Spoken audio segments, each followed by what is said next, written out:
Only 6% of people affected with COVID need hospitalization.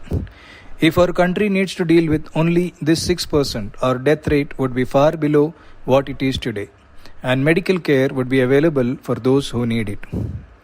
Let's look at the 94% who are affected with COVID and what is their best option. You are tested positive and you have either no symptoms or very mild symptoms, like a cold, cough, fever, body pains, weakness.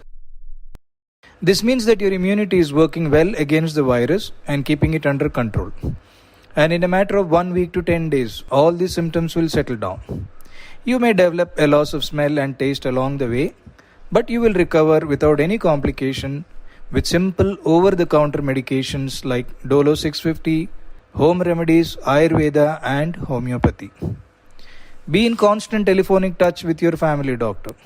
Keep him informed on a daily basis. I have treated over 1300 people this way successfully.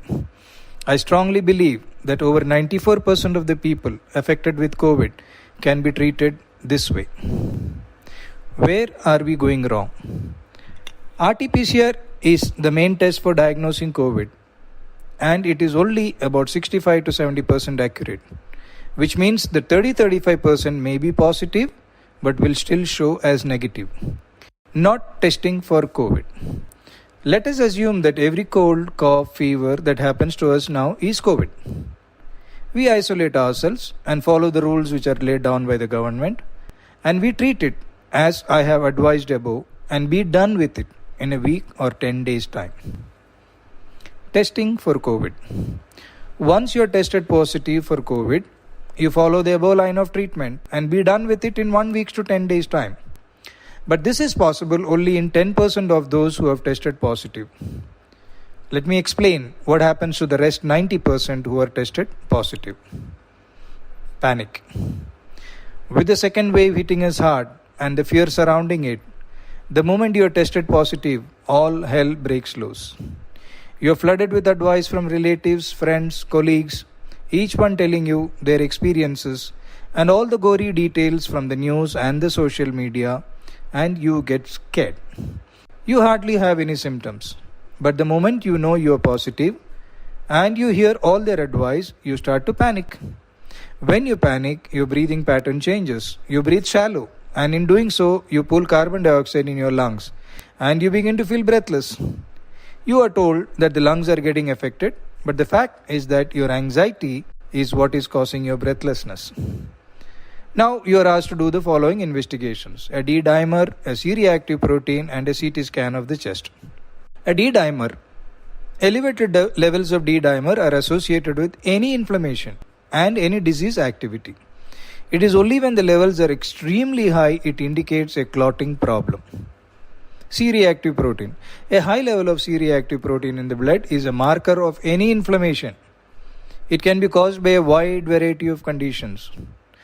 Both the above tests are not specific for COVID. They are just supportive evidence of inflammation and infection. CT scan of the chest. More than 80% of the COVID patients show ground glass appearance in their CT scan. The moment you see the report, everyone says that your lungs are involved and you are in trouble. But that's not true. The COVID virus has a tendency to affect the lungs and to produce inflammatory changes in the lungs. Ground glass opacity is not specific to COVID. It is seen in many inflammations and infections. These, in most cases, resolve on their own. Now your doctor starts you on an antiviral, remdesivir, which the WHO says is not effective against COVID, then an antibiotic, and then a steroid is added to the prescription to be on the safe side. Remember, when you are in panic, your doctor who is treating you will also go into panic and ask you to get admitted. After all, he is human and he is answerable for you. What you need to understand is that your immunity is doing a great job in containing the COVID virus. That is why you hardly have any symptoms.